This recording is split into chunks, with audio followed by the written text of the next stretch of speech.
वफाकी वज़ीर इत्तलात अताउल्लाह ताडर का कहना है कि आज अगर 27वीं आईनी तरमीम टेबल होगी तो ज़रूर पास होगी। काश अपोजिशन इस तरमीम पर सैर हासिल गुफ्तगू और शिक वाइज बहस करती। बिल पढ़े बगैर शोरगुल करने और बयानिया बनाने से कुछ फ़ायदा हासिल नहीं होगा। पार्लियामेंट हाउस के बाहर मीडिया से गुफ्तगू करते हुए अता तारड़ ने वाना ऑपरेशन पर पाक फौज को खिराज तहसीन भी पेश किया। कहा, वाना में पाक फौज ने 500 से जायद तलबा को बाजियाब कराया। दुश्मन को पैगाम है कि पाकिस्तान ने अपने से 4 गुना बड़े दुश्मन को शिकस्त दी। दुश्मन मोर्चे छोड़कर भाग गया। ये प्रॉक्सी वॉर तो हमारे लिए कोई मसला ही नहीं।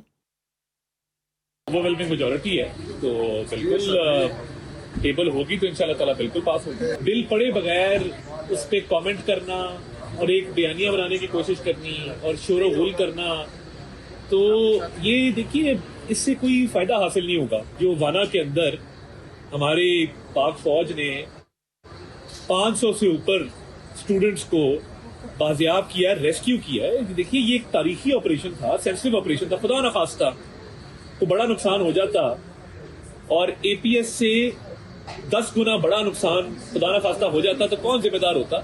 तो ये अल्हम्दुलिल्लाह अल्लाह ताला का फजल है कि कल पाक ने एक ऐसा ऑपरेशन किया जो सेंसिटिव था। दुनिया की तारीख में ये याद रखा जाएगा और ये पढ़ाया जाएगा दुनिया की मिलिट्री अकेडमीज में कि किस तरीके से, कितनी महारत से एक सेंसिटिव ऑपरेशन था जो कामयाबी से कल कंडक्ट हुआ। पाकिस्तानी कौम से लड़ना नहीं, पाकिस्तानी कौम ने अपने से 4 गुना बड़े दुश्मन को, भारत को शिकस्त दी।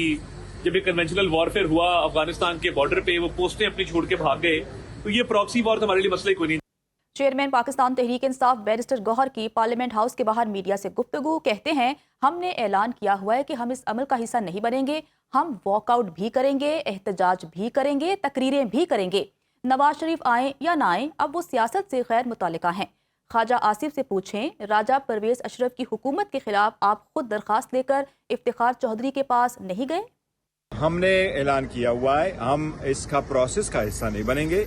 हम वॉकआउट भी करेंगे, एहतजाज भी करेंगे और जो स्पीचेज है उसमें पार्टिसिपेट भी करेंगे। आज नवाज शरीफ साहब भी आ रहे हैं। देखो वो आए ना आए, अब वो इररिलेवेंट हो गए मेरा ख्याल है। पाकिस्तान की सियासत में उसने तो बड़ी कोशिश की, उसको बड़ा वो तो ख्याल कर रहे थे कि जिस तरह ये ला करके रेड कारपेट बिछाई गई पार्लियामान में, लेकिन देखो ना पार्लियामान में किसी ने उसके लिए रेड कारपेट नहीं बिछाई और अभी तक उन्होंने सिर्फ 3 अल्फाज पार्लियामेंट में कहे हैं, मां सिवाय उस 3 अल्फाजों के बाकी कुछ उसने नहीं कहा। मैंने कल भी उनको कहा था कि जो बंदा रिटायर हो जाता है ना, आप उनके खिलाफ ये बातें करते हो, जब वो पावर में होता है तो आप उनको और करते हो। ख्वाजा आसिफ से पूछें कि क्या राजा परवेज अशरफ साहब की हुकूमत के खिलाफ आप खुद पिटीशन लेकर के इफ्तिखार चौधरी के पास नहीं गए? मियाँ साहब खुद वकील बन के अमीरुल मोमिनीन की हैसियत से सुप्रीम कोर्ट जाके मोमो गेट कमीशन बनवाने के लिए नहीं गए थे? ये तो ये